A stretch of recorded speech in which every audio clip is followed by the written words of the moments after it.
धर्मपुर एक पुराना गांव जो अपनी रिवायती हिंदू रस्मों और मंदिरों के लिए जाना जाता था। सुबह शाम मंदिरों की घंटियों की सदा पूरे गांव में गूंजती और लोग अपनी पूजा में मशगूल रहते। मगर इसी गांव के एक कोने में पश्चिम की जानिब एक सादा सी मस्जिद भी थी। न कोई आलीशान दीवार, न रोशन लाइटें, सिर्फ एक पुराना गुंबद और एक तन्हा मीनार जो वक़्त की खामोशी में भी अपने वजूद का ऐलान करता था। लोग इस मस्जिद को ज्यादा तवज्जो नहीं देते थे। उन्हें लगता था ये बस एक पुरानी इमारत है। लेकिन वक़्त ने करवट ली और लोगों के दिलों में मस्जिद को लेकर अजीब सी बातें पैदा होने लगीं।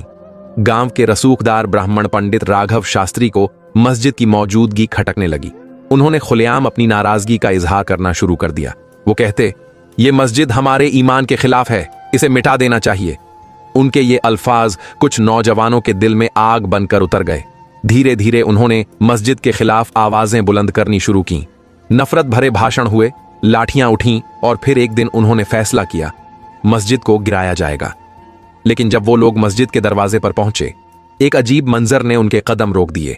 मस्जिद के पिछले हिस्से से दर्जनों सांप निकलकर मस्जिद के बाहर बैठ गए। वो एकदम खामोश थे, लेकिन उनकी मौजूदगी ने हमला करने वालों के होश उड़ा दिए। डर और हैरत में वो सब उल्टे पांव लौट गए। गांव में ये खबर आग की तरह फैल गई। कोई कहता ये सिर्फ इत्तेफाक है, लेकिन बहुतों का मानना था ये अल्लाह की तरफ से इशारा है। एक बुजुर्ग ने कहा, ये चमत्कार है, एक खुदाई पैगाम। इबादतगाह को छूना भी गुनाह है। जब इस पूरी घटना की खबर गांव के एक नौजवान मनोज को मिली, जो पेशे से स्कूल टीचर था और हमेशा इंसाफ की बात करता था, उसके लिए यह खबर चिंता का विषय बन गया।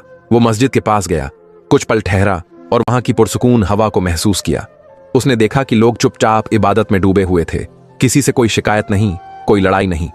उसके दिल में सवाल उठा, अगर ये लोग किसी को नुकसान नहीं दे रहे तो इनके इबादतगाह को मिटाने की जरूरत क्यों? मनोज की सोच गहरी होने लगी। उसने गांव के बुजुर्गों से बात करने का मन बनाया, लेकिन फिर एक और अजीब घटना ने गांव को हिला दिया। एक बार फिर मस्जिद के पास सांप नजर आए। लोग कहने लगे, ये अल्लाह की तरफ से हिफाजत है। शास्त्री जी अब भी अपनी जिद पर कायम थे, लेकिन अब उनके कुछ साथी भी सोच में पड़ गए। क्या वाकई ये सिर्फ इत्तेफाक है या ऊपर वाला कुछ दिखा रहा है? इन्हीं दिनों मस्जिद के पास और भी अजीब चीजें महसूस की जाने लगीं। दिन के उजाले में वहां पर साया सा महसूस होता, जैसे कोई है मगर नजर नहीं आता। नमाजियों ने बताया, मस्जिद की फजा में अब एक अजीब सुकून है जो पहले कभी नहीं था। इसी दरमियान गांव का एक और नौजवान सुनील, जो शास्त्री जी का करीबी था, मस्जिद के पास से गुजरा। अंदर से दुआओं की नरम आवाजें आ रही थीं। उसने कान लगाया। वो लोग गांव की सलामती, अमन और इंसानियत की दुआ कर रहे थे। ना कोई गुस्सा, न बद्दुआ। सुनील के दिल को गहरा असर हुआ। वो चुपचाप लौट गया और शास्त्री जी से कहा, मैंने मस्जिद में जो देखा वो नफरत नहीं, मोहब्बत थी। लेकिन राघव शास्त्री जी ने हल्की सी मुस्कुराहट के साथ कहा, यह सब इनका एक चालाकी भरा खेल है। ये बाहर से खुद को नेक दिखा रहे हैं, लेकिन इनकी नीयत में खोट है। ये बातें सुनकर सुनील के दिल में दोबारा शक ने जगह बना ली, लेकिन दिल का चयन अब भी उससे दूर था। उसे लगता था कि मस्जिद के साथ जो हो रहा है वो कोई मामूली इत्तेफाक नहीं, बल्कि कुछ गहराई है जिसे सब नजरअंदाज कर रहे हैं। इसी बीच गांव के एक पुराने पुलिस सिपाही रामेश, जो बरसों से गांव में तैनात था, मस्जिद के पास पहुंचा। गांव के कुछ लोगों ने उससे कहा कि वहां कुछ गैर मामूली वाकयात हो रहे हैं। वह मस्जिद के पास पहुंचा और हालात का जायजा लेने लगा। वहां का मंजर बिल्कुल पुरसुकून था। नमाजी इत्मीनान से इबादत में मसरूफ थे, ना कोई हंगामा, ना कोई गड़बड़। रामेश ने वहां के मुसलमानों से बात की। उन्होंने साफ कहा, हम तो बस अल्लाह की इबादत करते हैं, किसी से कोई झगड़ा नहीं। फिर वो गांव के कुछ हिंदू लोगों से मिला और उनसे पूछा कि मस्जिद से उन्हें क्या तकलीफ है। जवाब मिला, ये हमारी जमीन पर है, इसलिए इसे हटाना जरूरी है। रामेश को यह बात बेमतलब लगी। वो शास्त्री जी से जाकर बोला, ये लोग तो किसी को नुकसान नहीं पहुंचा रहे, मस्जिद को गिराना किसी मसले का हल नहीं है। मगर शास्त्री जी ने तंज भरे लहजे में जवाब दिया, तुम बाहरी हो, हमारे गांव की बातों को नहीं समझ सकते। रामेश खामोश हो गया, लेकिन उसके अंदर भी सवाल उठने लगे थे, क्या हम किसी बेगुनाह को गलत समझ रहे हैं? इसी दौरान मनोज, जो गांव का स्कूल मास्टर था, उसने मस्जिद के बारे में और मालूमात हासिल करने की ठानी। उसने कई पुरानी किताबें जमा की और मस्जिद के तारीखी पहलुओं को पढ़ना शुरू किया। उसे पता चला कि ये मस्जिद सदियों से गांव में मौजूद है और इसका कोई विवादित माजी नहीं रहा, बल्कि जब जब गांव में आफत या बीमारी आई, मस्जिद के नमाजियों ने गांव की सलामती के लिए दुआएं की और लोगों ने महसूस किया कि उन दुआओं से हालात वाकई बेहतर हुए। एक रोज मनोज ने अपने हिंदू दोस्तों से कहा, चलो मस्जिद चलते हैं, खुद देखेंगे कि वहां क्या हो रहा है। जब वे वहां पहुंचे तो देखा मस्जिद के पास कुछ सांप थे, मगर वो बिल्कुल पुरअमन थे, किसी को नुकसान नहीं पहुंचा रहे थे, बस एक कोने में चुपचाप बैठे थे।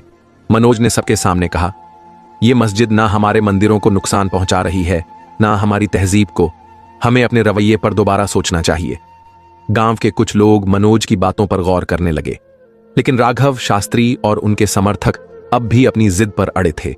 अब सिर्फ मस्जिद का नहीं, अपनी पहचान का सवाल बन चुका था। लेकिन अब गांव में बातें बदलने लगी थीं। लोग धीरे धीरे समझने लगे थे कि शायद नफरत की आग में हम इंसानियत को जला रहे हैं। इन्हीं दिनों मनोज ने एक बड़ा फैसला किया। उसने कहा, अब मैं खुद मस्जिद के अंदर जाऊंगा और जानूंगा कि हकीकत क्या है। वो दरवाजे तक गया और झांक कर देखा। अंदर एक अजीब सी सुकून भरी रोशनी थी। कुछ लोग कुरान की तिलावत कर रहे थे, कुछ सजदे में थे। दिल को छू लेने वाला सन्नाटा था जिसमें अल्लाह का नाम गूंज रहा था। एक कोने में एक बुजुर्ग अब्दुल्ला साहब तसब्बुह लिए बैठे थे। मनोज ने हिम्मत की और उनके पास जाकर अदब से पूछा, बाबा जी, क्या मैं आपसे कुछ पूछ सकता हूं? अब्दुल्ला साहब मुस्कुराए, जरूर बेटे, पूछो। ये मस्जिद यहां कब से है? और ये जो सांप आते हैं, लोग कहते हैं ये अल्लाह की तरफ से भेजे गए हैं, ये सच है? मनोज की आवाज में सच्ची जिज्ञासा थी। बुजुर्ग ने थोड़ी देर सोचा और कहा, बेटा, ये मस्जिद तो कई पीढ़ियों से यहां है। ये हमारे लिए एक मुकद्दस जगह है जहां हम रब से अपना रिश्ता जोड़ते हैं। और जहां तक इन सांपों की बात है, हम नहीं जानते वो कहां से आते हैं, मगर ये तो यकीन है कि हर मखलूक अल्लाह की मखलूकन होती है। अगर वो यहां आकर किसी को नुकसान नहीं पहुंचाते तो शायद अल्लाह की तरफ से उनकी भी कोई ड्यूटी है। अब्दुल्ला साहब की बातें मनोज के दिल को छू गईं।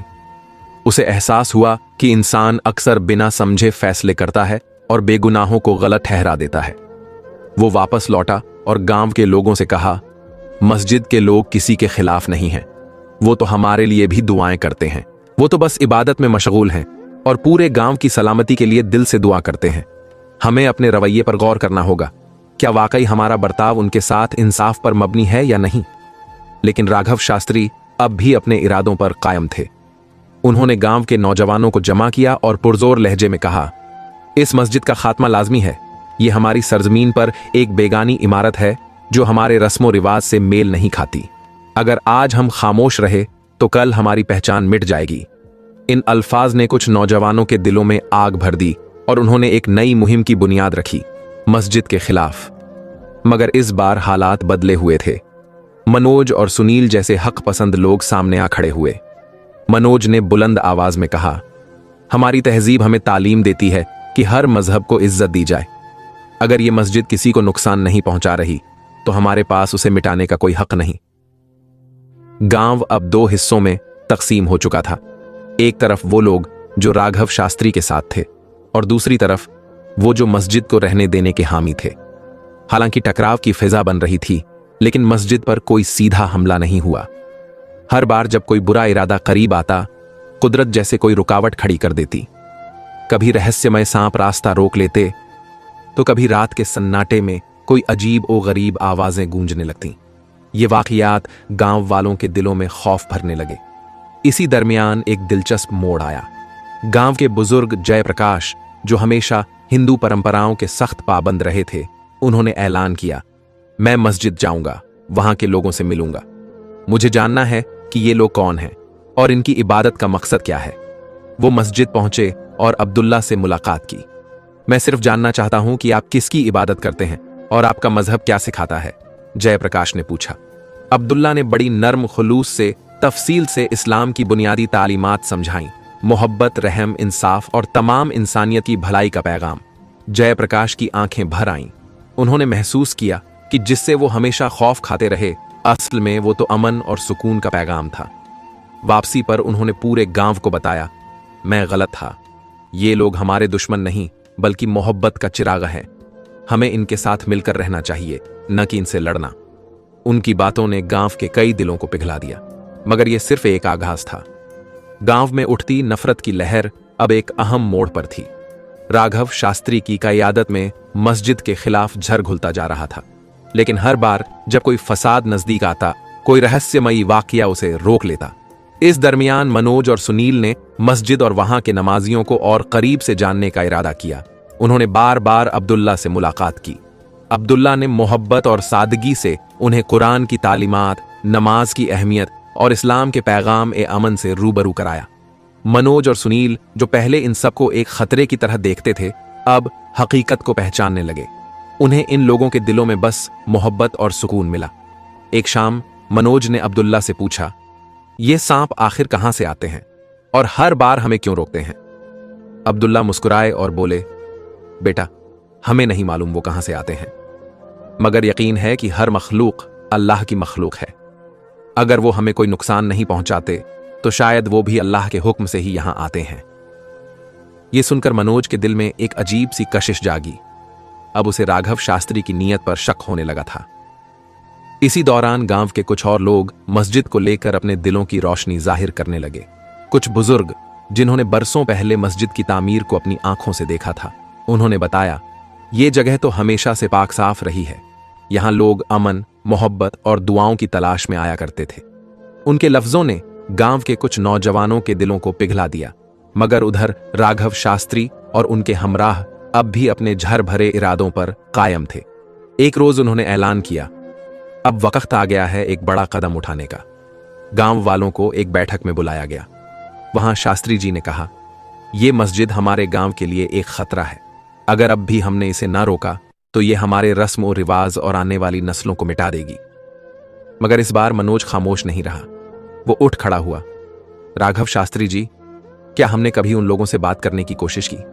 क्या हमने पूछा कि वो आखिर चाहते क्या हैं? मैंने उनसे मुलाकात की है और यकीन जानिए, वो किसी के खिलाफ नहीं है। वो तो खामोशी से इबादत करते हैं और हर शख्स के लिए दुआ करते हैं। शायद हमें अपने नजरिए पर दोबारा गौर करना चाहिए। शास्त्री जी भड़क उठे, क्या तुम उनके हिमायती बन गए हो? क्या अब तुम चाहते हो कि हम अपनी जमीन और तहजीब उनके हवाले कर दें? मनोज ने नरमी से लेकिन हिम्मत के साथ कहा, मैं सिर्फ इतना कह रहा हूं कि हमें उनसे बात करनी चाहिए, न कि उन्हें अपना दुश्मन समझकर ठुकराना चाहिए। मनोज की बातों ने गांव के कई दिलों को हिला दिया। लोगों के जहन में सवाल उठने लगे, क्या वाकई वो हमारे दुश्मन हैं, या ये सारा फसाद बस हमारे डर और नादानी का नतीजा है? गांव की फिजा में अब एक नया रंग भरने लगा था, तहकीक, सवाल और सोच। जो लोग पहले आंख मूंद कर राघव शास्त्री की बातों को सच मानते थे, अब हर बात पर सवाल उठाने लगे। गांव की खातूनें, जो पहले मस्जिद को गैर समझती थीं, अब देखती कि वहां के लोग हर वक्त मुस्कुराकर उनका इस्तकबाल करते हैं। बच्चे, जो पहले मस्जिद के करीब जाने से डरते थे, अब वगन में खेला करते थे। इन तब्दीलियों ने शास्त्री जी को और ज्यादा गुस्से में डाल दिया। उन्होंने एक बार फिर एक खतरनाक साजिश रचने का फैसला किया। इस बार रात को चुपके से हमला करेंगे। उन्होंने कुछ शरारती नौजवानों को जमा किया और कहा, हमें इनका सुकून छीनना होगा, वरना ये लोग पूरे गांव पर कब्जा कर लेंगे। उधर मनोज को अंदाजा हो गया था कि मामला बहुत संगीन होता जा रहा है। वो जानता था कि मस्जिद वाले लोग जवाब में कोई जंग नहीं करेंगे, क्योंकि वो तो अमन पसंद हैं। मगर मनोज की रूह को बेचैनी घेर चुकी थी। उसे महसूस हो रहा था जैसे अब ये जिम्मेदारी उसी की है कि इन मासूम लोगों को बचाया जाए। वो अब्दुल्ला चाचा के पास गया। चाचा, मैंने सुना है कि राघव शास्त्री अब हमला करने वाले हैं। मुझे आपकी मदद चाहिए। अब्दुल्ला ने नर्म मुस्कान के साथ जवाब दिया, बेटा, हम जंग नहीं करेंगे। हमें अपने रब पर यकीन है। अल्लाह अपने घर की हिफाजत खुद करता है। मनोज का दिल और भी बेचैन हो गया। उसने कुछ ऐसे नौजवानों से बात की जो पहले शास्त्री जी के साथ थे। उसने कहा, सोचो, क्या इन लोगों ने कभी हम पर हमला किया? नहीं। तो फिर हम क्यों उनका सुकून बर्बाद करें? कुछ ने उसकी बात मान ली, लेकिन कुछ अब भी नफरत के घेरे में थे। मनोज ने ठान लिया कि चाहे जो हो, वो अपनी कोशिशें नहीं छोड़ेगा। और फिर वो रात आई। जब राघव शास्त्री और उनके साथी मस्जिद की तरफ बढ़े तो अचानक एक अजीब वाकया पेश आया। दर्जनों सांप उनके रास्ते में आ खड़े हुए।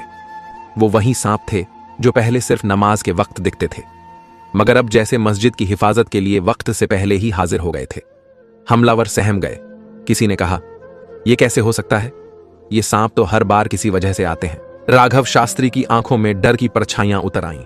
जैसे ही सांप सामने आए, उन्होंने कांपती आवाज में पीछे हटने का इशारा किया। उनके दिलों में खौफ उतर चुका था। शायद ये अल्लाह ताला का इशारा था कि अब रुक जाओ। इस हैरत अंगेज मंजर ने गांव के बाशिंदों के दिलों में एक नई रोशनी पैदा कर दी। लोग अब ये महसूस करने लगे कि ये मस्जिद महज एक इमारत नहीं, बल्कि एक मुकद्दस निशानी है, एक रहमत। अब मनोज की बातें लोगों के दिलों को छूने लगी थीं। वो आवाज जिसे कभी नजरअंदाज किया गया, अब हकीकत का आईना बन चुकी थी। राघव शास्त्री ने कोई और कार्रवाई करने से परहेज करना ही बेहतर समझा, लेकिन मनोज जानता था ये अभी इख्तिताम नहीं, बल्कि आगाज था। उसे अब भी इस गांव में अमन, मोहब्बत और इत्तेहाद का पैगाम फैलाना था, ताकि मस्जिद को दुश्मन नहीं, बरकत समझा जाए। हमले की नाकामी ने गांव के दिलों को हिला दिया। वो लोग जो पहले शास्त्री जी के साये में थे, अब सोचने पर मजबूर थे, क्या हमारा गुस्सा और गलतफहमी बेमानी थी? हर रोज सांपों का जाहिर होना, हमलावरों का पीछे हटना और नमाजियों की खामोशी, इन सब ने एक सवाल खड़ा कर दिया, क्या ये वाकई कोई इशारा है? गांव के बुजुर्ग कहने लगे, हम शायद बेवजह उन लोगों के खिलाफ खड़े हैं जो हर बार हमें दुआओं से नवाजते हैं। अब अब्दुल्ला चाचा की सादगी और नरमी भी चर्चा का मरकज बन गई थी। मनोज ने इस मसर्रत को समझते हुए गांव के नौजवानों को समझाना शुरू किया, ये लोग हमारे दुश्मन नहीं हैं, बल्कि दुआओं वाले हैं, जिनके सीनों में कोई नफरत नहीं। वो नौजवान जो कभी राघव शास्त्री के करीब थे, अब मनोज की बातों पर गौर करने लगे। एक दिन नीरज, जो शास्त्री जी का बेहद करीबी था, मनोज के पास आया और कहा, मैंने भी सोचा था कि ये लोग हमें नुकसान पहुंचाना चाहते हैं, मगर शायद मैं गलत था। मैंने कभी मस्जिद के अंदर देखा ही नहीं। क्या तुम मेरे साथ चलोगे? मनोज के लिए ये एक कामयाबी थी। एक बंद दिल खुलने वाला था। वो नीरज को लेकर मस्जिद पहुंचा। अब्दुल्ला चाचा ने हमेशा की तरह नर्म लहजे और मोहब्बत से उनका इस्तकबाल किया। मस्जिद के अंदर की फिजा में एक सुकून था। नीरज ने नमाजियों की विनम्रता, कुरान की तिलावत और उस रूहानी सन्नाटे को महसूस किया जो दिल को सुकून देता है। वो हिल गया। उसके लबों से निकला, मैंने गलत समझा था, ये तो वाकई एक पुरसुकून जगह है। अब गांव के दूसरे लोग भी धीरे धीरे मस्जिद के पास आने लगे। कोई दूर से देखता, कोई अब्दुल्ला से सवाल करता, और अब्दुल्ला हमेशा सब्र और तहजीब से जवाब देता, बिना किसी शिकायत, बिना कोई शिकवा। इसी दरमियान एक और हैरत अंगेज वाकया पेश आया। इंस्पेक्टर रामेश, जो पहले राघव शास्त्री के कहने पर मस्जिद की तहकीकात करने आया था, अब एक रोज खुद मस्जिद के अंदर आकर बैठ गया। उसने अब्दुल्ला से कहा, मैंने सुना था यहां कुछ अजीब हो रहा है, मगर यहां आकर तो मुझे एक अजीब सी राहत महसूस हुई। क्या आप बता सकते हैं आप लोग यहां क्या पढ़ते हैं? अब्दुल्ला ने कुछ आयातें पढ़ीं और उनके तर्जुमा बयान किए। अब रामेश अब अफसर नहीं, एक तलबगार था, दिल से सीखने वाला। वो अब अक्सर मस्जिद आता, सवाल करता, सुनता और सोचता। कुछ हफ्तों बाद उसने अपने दोस्त से कहा, मैं समझता था कि ये लोग हमारे तौर तरीकों से अलग हैं, मगर इनकी अच्छाई ने मुझे बदल दिया। मैं इनसे वो सुकून पा रहा हूं जिसे मैं बरसों से तलाश रहा था। रामेश ने ऐलान किया, मैं इस्लाम कबूल कर रहा हूं। गांव में हलचल मच गई। एक पुलिस अफसर, जिसने कभी मस्जिद को शक की निगाह से देखा, अब उसी मस्जिद में दिल का चैन पा रहा है। लोग हैरान थे, मगर जज्बात काबू में नहीं थे। अब वो लोग जो कल तक मस्जिद से दूर रहते थे, अब रोज पास आने लगे।